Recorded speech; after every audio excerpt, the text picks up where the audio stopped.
mandate of the police is to prevent crime and identify some of these early warning signs and take steps to stop them and caution the public. That's why we are taking this caution very seriously. It's also part of the policing. But in terms of arresting somebody for that pronouncement, the law is not too clear on it. So what we do is to caution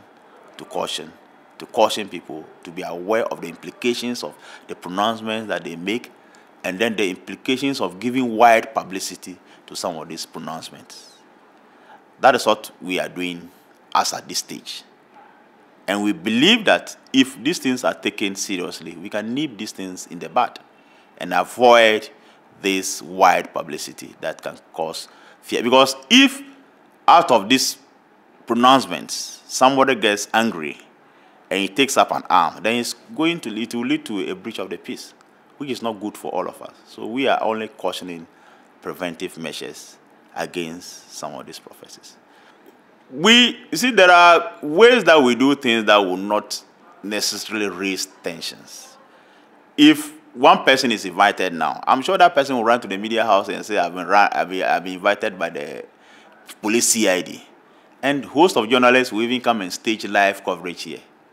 So we do all of things, maybe through phone call, talking to a third party to talk to the person that, look, your actions may lead to a breach of the peace.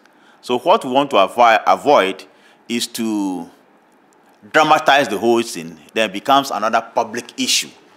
Police work in different ways to make sure that we follow the law to prevent a breach of the peace. So these are the steps that we take. Yeah.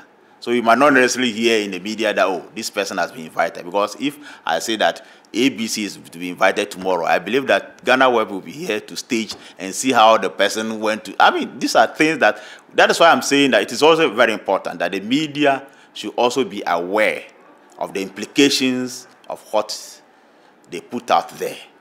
The story might have a news value, but what are the consequences? How would the people who receive the news react? That's also a responsibility that the media has to take into account when they report some of these cases.